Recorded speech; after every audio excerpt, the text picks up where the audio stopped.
दुनिया में वैसे तो इंसान के बहुत सारे रिश्ते होते हैं, लेकिन अगर सारे ही रिश्तों की बात की जाए तो किसी न किसी रिश्ते से उसका खूनी कोई संबंध होता है। चाहे चचा का रिश्ता हो, ताऊ का रिश्ता हो, माँ बाप, भाई बहन, ये सारे ही रिश्तों से कहीं ना कहीं इंसान का खूनी रिश्ता जुड़ा हुआ होता है।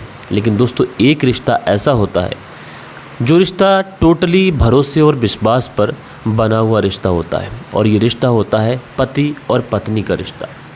और पति और पत्नी के रिश्ते को भरोसे का रिश्ता इसलिए भी बोला जाता है क्योंकि एक समय तक दोनों एक दूसरे से अनजान होते हैं, और उसके बाद में दोनों एक दूसरे से अनजान होते हुए शादी करते हैं। और शादी करने के बाद में दुनिया के हर रिश्ते से इंसान बच सकता है, हर रिश्ते से इंसान थोड़ा सा साइड होके चल सकता है, भले ही वो उसका खून का रिश्ता हो। लेकिन पति और पत्नी का रिश्ता ऐसा होता है कि यहाँ पर सारे जो पर्दे होते हैं वो गिर जाते हैं, और इन दोनों के बीच में कोई भी दीवार नहीं होती है, कोई भी राज नहीं होता है। हमेशा पति और पत्नी एक दूसरे का साथ देते हैं, एक दूसरे का हाथ पकड़कर, हाथ थाम कर चलते हैं। लेकिन दोस्तों, वही समाज में कुछ ऐसे लोग हैं जो इस पवित्र रिश्ते को कुछ इस तरीके से कलंकित करते हैं कि जिसके बाद में इंसान सोचने और समझने पे मजबूर हो जाता है कि अगर इस रिश्ते पे भी भरोसा ना करे इंसान, तो भला कौन से रिश्ते पर भरोसा करे। दोस्तों, वहीं दूसरी तरफ अगर एक रिश्ते की बात की जाए तो एक रिश्ता होता है दोस्ती का रिश्ता, और ये रिश्ता भी बहुत ज़्यादा पवित्र होता है, बहुत ज़्यादा भरोसे वाला रिश्ता होता है। लेकिन आज की कहानी के अंदर एक पति पत्नी वाला जो रिश्ता होता है, इसको भी बहुत ही बुरी तरीके से तार तार किया जाता है, और जो दोस्ती वाला रिश्ता होता है, इस रिश्ते को भी बहुत ही बुरी तरीके से तार तार किया जाता है। आज की कहानी सिलसिलेवार तरीके से मैं आप लोग को सुनाऊंगा, बस आप लोग इस वीडियो में अंत तक बने रहिएगा। इस समय आप लोग को वीडियो में थोड़ी आवाज़ें आ रही होंगी, और ये बरसात चल रही है, और हमारा जो जाल है जिसको हम गैस वगैरह के लिए घर में रखते हैं, तो उस पर हमने एक पन्नी डाल के रखी है, तो उस पर बूंदें गिर रही हैं, तो उसकी आवाज़ आप लोगों को देखने को मिल रही है। फ़िलहाल मौसम सुहाना है, लेकिन ये जो बरसात है इसमें भीगने से आप लोग को बचना चाहिए। तो दोस्तों, रात के 8 बज चुके हैं। मैं हूँ आप सभी का अपना शावेज़ मलिक, और हाजिर हूँ आप लोग के सामने फिर से एक क्राइम की कहानी को लेके, एक क्राइम की घटना को लेके। और बात करें आज की घटना की, तो आज की घटना की शुरुआत होती है बिहार से, और बिहार का एक ज़िला लगता है मुजफ्फरपुर ज़िला, और इसी मुजफ्फरपुर के अंतर्गत एक थाना आता है सिकंदरापुर। और यहीं पर 3 मंजिला इमारत के अंदर 17 सितंबर साल 2022 को अचानक से एक बहुत तेज़ ज़ोरदार धमाका होता है। जब इस तरीके का धमाका होता है तो आस पड़ोस के जो लोग होते हैं वहाँ पर अफरा तफरी मच जाती है कि अचानक से इस घर के अंदर कैसा विस्फोट हुआ है, क्या हुआ है। देखते ही देखते उस 3 मंजिला इमारत के अंदर से जो आग की लपटें होती हैं ये बाहर आने लगती हैं। लोग सब परेशान हो जाते हैं। लोग सोचते हैं कि ज़रूर इस घर के अंदर सिलेंडर ब्लास्ट हो गया है और इस वजह से इस घर के अंदर आग लग गई है। तुरंत जो फायर ब्रिगेड की टीम होती है उन्हें कॉल कर दिया जाता है, पुलिस को भी इन्फॉर्म कर दिया जाता है। फायर ब्रिगेड की टीम, पुलिस तुरंत मौके पे पहुंचते हैं, और देखते ही देखते जो फायर ब्रिगेड की टीम होती है वो इस आग पर काबू पा लेती है। लेकिन दोस्तों, जैसे ही आग पर काबू पाकर पुलिस, फायर ब्रिगेड की टीम अंदर उस 3 मंजिला इमारत के अंदर पहुंचती है, तो सामने का नज़ारा देखकर सबके पांव तले से ज़मीन खिसक जाती है। दरअसल उस घर के अंदर किसी व्यक्ति की डेड बॉडीज़ के कई सारे पार्ट्स पड़े हुए हैं। अलग अलग हिस्सों में वो डेड बॉडी जो थी वो पूरी तरीके से बढ़ चुकी थी। अब लोग वहाँ पर जो होते हैं वो सोचते हैं कि हो सकता है कि सिलेंडर ब्लास्ट हुआ हो और उस समय ये व्यक्ति किचन के अंदर हो, और इसी वजह से इसके जो शरीर है उसके चिथड़े चिथड़े हो गए हों। लिहाजा उसके बाद में पुलिस वाले जो होते हैं उस डेड बॉडीज़ के जितने भी पार्ट्स होते हैं सबको इकट्ठा करते हैं। इकट्ठा करने के बाद में जो पॉलीथीन वगैरह होती है उसमें पैक कर कर सीधा उसे पोस्टमार्टम के लिए भेज देते हैं। अब उसके बाद में जब डेड बॉडी के उन पार्ट्स को पोस्टमार्टम के लिए भेज दिया जाता है, इधर पुलिस वाले घर में और छानबीन करते हैं, तो पता चलता है कि इस घर के अंदर तो कोई भी सिलेंडर ब्लास्ट नहीं हुआ है। लेकिन उसके बाद में धमाका कैसे हुआ, डेड बॉडी यानी एक इंसान के चीथड़े कैसे उड़ गए, ये सारी चीज़ें पुलिस के लिए भी रहस्य बनी हुई थी। लेकिन उसी समय जो पोस्टमार्टम की रिपोर्ट होती है वो रिपोर्ट आ जाती है। अब पोस्टमार्टम की रिपोर्ट में ये खुलासा होता है कि दरअसल इस व्यक्ति की मौत ब्लास्ट होने की वजह से नहीं हुई है, बल्कि इसे मारने से पहले इसके साथ में काफ़ी ज़्यादा मार पिटाई की गई है। इसके शरीर पर चोटों के निशान थे, और इसकी जान जाने से पहले इसके सर पर बहुत ही बेरहमी से प्रहार किया गया है। और मरने के बाद में इसके डेड बॉडी के टुकड़े किए गए। जब इस तरीके की चीज़ें पुलिस को पता चलती हैं तो पुलिस थोड़ा हैरान होती है कि आखिर इस तरीके से कैसे हो सकता है। फिर उसके बाद में पुलिस पता लगाने की कोशिश करती है कि आखिर ये मरने वाला व्यक्ति है कौन और इस घर में कौन कौन रहता था। अब जब आस पड़ोस के लोगों से सबसे पूछताछ की जाती है तो पता चलता है कि एक व्यक्ति जिसके ये चिथड़े हुए हैं उसका नाम है मुकेश कुमार। जो मुकेश कुमार है ये अपनी पत्नी राधा के साथ में यहाँ पर रहा करता था, लेकिन जिस समय इस घर के अंदर ब्लास्ट हुआ उस समय इस घर के अंदर राधा मौजूद नहीं थी। अब राधा कहाँ थी ये पुलिस के लिए एक बड़ा सवाल था। लिहाजा पुलिस जो थी वो अब सबसे पहले राधा की तलाश शुरू करती है। आखिरकार पुलिस की गिरफ्त में राधा आती है। उसके बाद में पुलिस इस राधा को लेकर सीधा पुलिस थाने पहुंचती है और पुलिस थाने पहुंचने के बाद में अब राधा से पूछताछ की जाती है। तो राधा पुलिस को वही बातें बताती है कि मैं तो घर से बाहर गई थी, मेरे घर में क्या हुआ है क्या नहीं हुआ है मुझे इस बारे में नहीं पता। लेकिन दोस्तों पुलिस बड़े अच्छे से जान चुकी थी कि इस घर के अंदर कई दिन पहले इस व्यक्ति का मर्डर करके रखा गया था। अब इस सच से अगर कोई पर्दा उठा सकता था तो वो राधा उठा सकती थी, क्योंकि राधा लगातार इस घर में रह रही थी। लिहाजा पुलिस जब राधा के ऊपर सख्ती दिखाती है तो राधा कहीं ना कहीं पुलिस के सवालों के सामने टूट जाती है और टूटने के बाद में राधा जो कहानी सुनाती है उसे सुनने के बाद में हर कोई हैरान होता है, परेशान होता है और लोग यही सोच रहे होते हैं कि आज के ज़माने में भी इस प्रवृत्ति के लोग पड़े हुए हैं।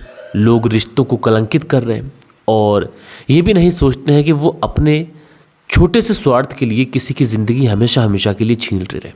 राधा जो कहानी सुनाती है वो कहानी कुछ इस प्रकार होती है। दरअसल जो राधा होती है ये पुलिस को बताती है कि उसका जो पति है वो एक कारोबारी है और वो एक ऐसा कारोबार करता है कि जिसे जो हमारी सरकार है वो इजाज़त नहीं देती। आप सभी लोगों को पता है कि बिहार के अंदर शराबबंदी हुई थी और उस समय जो राधा का पति था जिसका नाम मुकेश है ये शराब का कारोबार किया करता था। एक दिन अचानक से इस मुकेश के घर पर पुलिस की रेड पड़ती है और जो मुकेश होता है ये पुलिस की गिरफ्त में आ जाता है। लिहाजा पुलिस जो थी वो मुकेश को अपने साथ लेके जाती है और इसे जेल के अंदर भेज दिया जाता है। लेकिन उसी समय मुकेश का एक दोस्त होता है जिसका नाम होता है राकेश। मुकेश उसी राकेश से कहता है कि दोस्त अब तुम्हारे इम्तिहान की बारी है, क्योंकि मैं तो जेल के अंदर हूँ और मेरा जो परिवार है मेरे सिवा उस परिवार का कोई सहारा नहीं है। लिहाजा तुम्हें मेरे परिवार की सारी ज़रूरतों को पूरा करना पड़ेगा। अगर मेरे परिवार में किसी चीज़ की कोई ज़रूरत हो तो तुम्हें उस घर के अंदर वो चीज़ें मुहैया कराना पड़ेगी।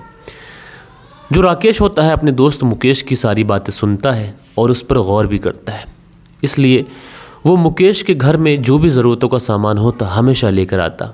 कभी कभी अगर पैसों की ज़रूरत होती तो ये राकेश जो था मुकेश के घर में उसकी जो पत्नी थी उसको पैसे भी ला कर दिया करता था। ज़रूरत का जो भी सामान, गैस सिलेंडर, चावल, जो वेजिटेबल सब्जी वगैरह रहती है, सारी की सारी चीज़ें वो उसे मुहैया कराया करता था। साथ के साथ पैसों की अगर उसे ज़रूरत रहती थी तो पैसों की ज़रूरत भी वो मुकेश की पत्नी की पूरी कराया करता था। अब जब राकेश मुकेश के घर आना जाना शुरू करता है, ज़रूरतों का सामान लेके आता है, तो इसी बीच में उसकी जो पत्नी होती है इन दोनों के बीच में लगातार बातचीत शुरू हो जाती है, क्योंकि एक व्यक्ति जो लगातार आ रहा है उसके पति का दोस्त है। तो बातचीत जैसी जो चीज़ें हैं ये हो सकती हैं, लेकिन ये चीज़ें आगे इतना विकराल रूप ले लेंगी इसका अंदाज़ा शायद किसी को नहीं था। जो राकेश था ये मुकेश की पत्नी से कभी कभी डबल मीनिंग मजाक किया करता था और जो मुकेश की पत्नी थी राधा, शायद वो भी इस मजाक का इंतज़ार कर रही थी और उसको भी समझने में देर नहीं लगती है कि राकेश आखिर चाह क्या रहा है।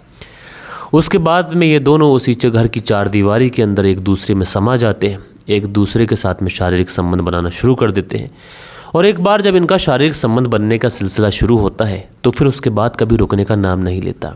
ये दोनों हवस में कुछ इस कदर अंधे हो जाते हैं कि अब ये दोनों एक दूसरे के साथ में लिव इन में रहने लग जाते हैं। इनको नहीं पता था कि जो मुकेश कुमार जेल में है शायद ही वो कभी छूट कर आए, इसलिए ये दोनों मुकेश कुमार की चिंता किए बगैर बस एक दूसरे के साथ में अपनी ज़रूरतें पूरी कर रहे थे।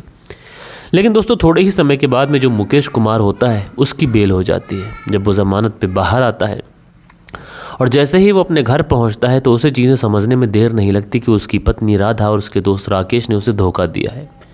इन बातों से वो इतना ज़्यादा नाराज़ हो जाता है, उसका दिल इस कदर टूट जाता है कि वो अपने घर को कुछ दिनों के लिए छोड़ के चला जाता है। लेकिन जब वो अपने घर को छोड़ के जाता है तो उसकी जो पत्नी राधा होती है, दोस्त जो राकेश होता है, इन दोनों को लगता है कि मुकेश अगर घर से बाहर रहेगा, हम लोग घर के अंदर रहेंगे तो लोग क्या कहेंगे। इसलिए राकेश और राधा मिलकर मुकेश के लिए एक ऐसी साजिश रचते हैं जिसके तहत ये जो पूरा काम था इन लोगों ने अंजाम दिया था।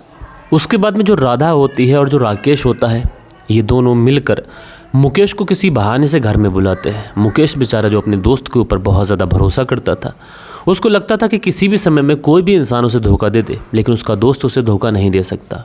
लेकिन यहाँ पर उसके दोस्त ने ही उसकी पत्नी के साथ मिलकर जो साजिश रची थी, इसके बारे में मुकेश कुमार को बिल्कुल भी नहीं पता था। मुकेश कुमार अपनी पत्नी और अपने दोस्त के बुलाने पर वहाँ पर चला जाता है। जैसे ही ये घर के अंदर पहुंचता है, ये लोग गेट बंद कर कर मुकेश को मारना तोड़ना शुरू कर देते हैं। उसको इतनी बेरहमी से मारा जाता है कि मुकेश कुमार जो होता है ज़मीन पर गिर जाता है और किसी भारी भरकम चीज़ से उसके शरीर पर इतने ज़्यादा वार किए जाते हैं कि मौके पर ही उसकी मौत हो जाती है। जब उसकी मौत हो जाती है तो ये लोग उसके शव को उठाते हैं। उठाने के बाद में अंदर कमरे के अंदर लेके जाते हैं। अब सोचते हैं कि इस डेड बॉडी को ठिकाने कैसे लगाया जाए, क्योंकि अगर डेड बॉडी को हम लोग बाहर लेके गए तो हो सकता है लोग देख लें और हम पकड़े जाएं। लिहाजा ये लोग एक और प्लानिंग करते हैं और प्लानिंग के तहत बाज़ार जाते हैं। वहाँ से एक बड़ा सा चाकू खरीद के लेके आते हैं और उस चाकू से मुकेश कुमार के शरीर के कम से कम 10 टुकड़े करते हैं। और 10 टुकड़े करने के बाद में एक ड्रम होता है, उस ड्रम के अंदर उन सारे ही टुकड़ों को भर देते हैं, उसके अंदर अच्छे से सेट कर देते हैं। और उसके बाद में उस डेड बॉडी को डिकम्पोज करने के लिए, गलाने के लिए उसमें तरह तरीके के केमिकल डालने लगते हैं, ताकि जल्दी से जल्दी जो डेड बॉडी है ये इसी ड्रम के अंदर गल जाए। अब घर के अंदर से इस लाश की कोई बदबू बाहर नहीं जाए, इसके लिए घर के अंदर जो भी सुराग, जो भी कोई रास्ता बाहर के लिए था, उन सारे ही रास्तों को ये कहीं कपड़ा लगाकर कहीं किसी चीज़ से बंद कर देते हैं। उसके बावजूद भी ये लोग बाहर जाते हैं और देखते हैं कि घर से अगर थोड़ी बहुत भी स्मेल आ रही है तो ये घर के अंदर अगरबत्तियाँ सुलगाते हैं, क्योंकि इस वजह से अगर घर के अंदर से कोई स्मेल बाहर जाए भी तो वो अगरबत्तियों की हो, ना कि डेड बॉडी की। इसी तरीके से ये अपनी प्लानिंग को एग्जीक्यूट कर रहे थे। लेकिन दोस्तों, जो तारीख मैंने आपको बताई थी 17 सितंबर साल 2022 को, जो केमिकल ये उस डेड बॉडी के ऊपर उस ड्रम के अंदर डाल रहे थे, उसी में रिएक्शन की वजह से अचानक से एक ब्लास्ट हो जाता है। और जब ब्लास्ट होता है, आग की लपटें घर के अंदर फैलती हैं। आस पड़ोस के लोग देखते हैं, फायर ब्रिगेड को फ़ोन करते हैं, पुलिस को फ़ोन करते हैं और उसके बाद में पुलिस पहुंचती है। डेड बॉडी के जो टुकड़े मिलते हैं उसका पोस्टमार्टम कराया जाता है। तो पूरा जो कच्चा चिट्ठा होता है इस राधा और राकेश का, ये खुल के सामने आ जाता है। दोस्तों, इंसान क्राइम करने से पहले तरह तरीके की साजिश रचता है, तरह तरीके की प्लानिंग करता है, लेकिन क्राइम होता है। क्राइम करने वाला आखिरकार पुलिस की गिरफ्त में आता ज़रूर है, और इसी तरीके से राधा और राकेश पुलिस की गिरफ्त में आए। तो दोस्तों, आप लोगों ने देखा कि इस रिश्ते के अंदर अवैध संबंधों के लिए एक पत्नी ने अपने पति को धोखा दिया, एक दोस्त ने अपने दोस्त को धोखा दिया। दो रिश्ते जो सबसे ज़्यादा भरोसे वाले रिश्ते हम लोग कहते हैं, वो दोनों ही रिश्ते तार तार हो गए। आप लोग क्या कहना चाहते हैं इन दोनों के बारे में, कमेंट्स करके ज़रूर से ज़रूर बताइएगा। और मिलते हैं हम लोग कल के दिन किसी और क्राइम स्टोरी के साथ में। जब तक के लिए अपना ख्याल रखिएगा, देश का ख्याल रखिएगा, परिवार के रिश्तों की अहमियत को समझिएगा। जय हिंद, जय भारत।